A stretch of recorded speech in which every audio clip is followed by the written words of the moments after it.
رمضان کا مبارک مہینہ بس اختتام کو پہنچنے ہی والا تھا اور جلد ہی میٹھی عید کا تہوار آنے والا تھا۔ ایک گاؤں میں دو بھائی رہتے تھے، ٹوٹو اور سوہنا۔ بڑا بھائی سوہنا بہت امیر تھا، جبکہ چھوٹا بھائی ٹوٹو محنت تو بہت کرتا، لیکن پھر بھی اپنے خاندان کو 2 وقت کی روٹی مشکل سے دے پاتا تھا۔ اس لیے ٹوٹو بہت پریشان تھا۔ سوہنے نے اپنے باپ کی کروڑوں کی وراثت سے چھوٹے بھائی کو کوئی حصہ نہیں دیا تھا اور نہ ہی وہ ٹوٹو کی مدد کیا کرتا تھا۔ عید کا دن آنے والا تھا، ہر طرف میٹھا، نمکین، رونقیں اور نئے کپڑے اور خوشیوں کا ماحول تھا۔ سوہنے کے گھر میں عید کی تیاری زور و شور پر تھی، وہی ٹوٹو کے گھر میں تہوار تو کیا، کھانے پینے کے لیے بھی پیسے نہیں تھے۔ سنیے جی، رمضان تو جیسے تیسے گزر گیا، اب عید آنے والی ہے، کیا سوچا ہے آپ نے؟ بچوں کو عید کے کپڑے بھی بنا کر دینے ہیں۔ تمہیں تو پتہ ہی ہے گھر کے حالات کا، مجھے بھی بہت دکھ ہوتا ہے، لیکن کیا کروں، مجھے کچھ سمجھ میں نہیں آتا۔ بچوں نے اس بار رمضان کے سارے روزے رکھے ہیں، عید پر ان کے لیے کچھ نہ کچھ تو ہونا ہی چاہیے۔ تم فکر نہ کرو، میں کچھ کرتا ہوں۔ ٹوٹو نے بولی سے کہہ تو دیا تھا، لیکن وہ بچوں کے لیے عید کے کپڑے کہاں سے لائے گا، یہی فکر اسے کھائے جا رہی تھی۔ امی، آپ نے بات کی ابا سے؟ کیا کہا انہوں نے عید کے نئے کپڑوں کا؟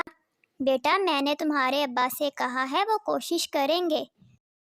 کوشش؟ پھر تو نہ ہی سمجھو، اس بار بھی عید پھٹے پرانے کپڑے اور پانی میں ابلی ہوئی سوئیاں کھا کر ہی گزر جائے گی، اس سے اچھا تو عید آیا ہی نہ کرے۔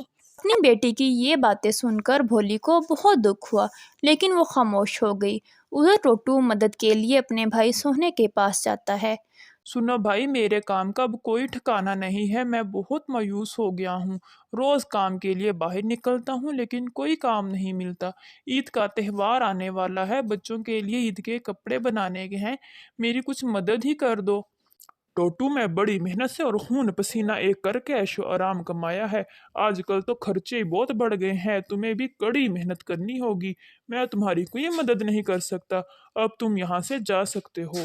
سنا بھائی، ابا جی نے جو میرا حصہ دیا تھا وہ ہی مجھے لوٹا دو، میرے دن بہت برے چل رہے ہیں، اس لیے تم سے حصہ مانگ رہا ہوں۔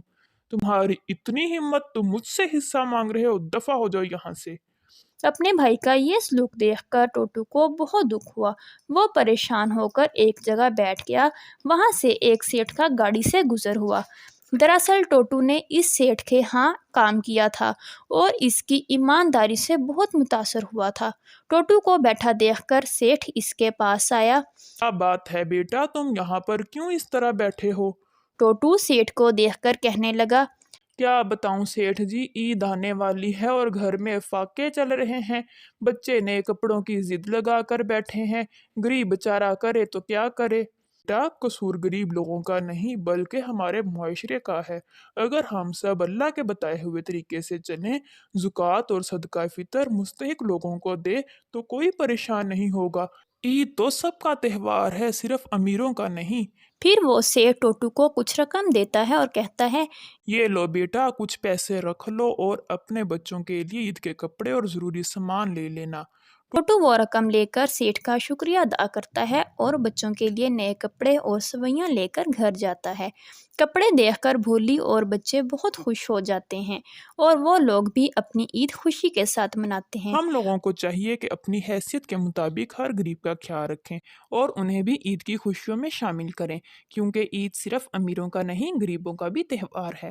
ہماری طرف سے آپ سب کو ایڈوانس عید مبارک۔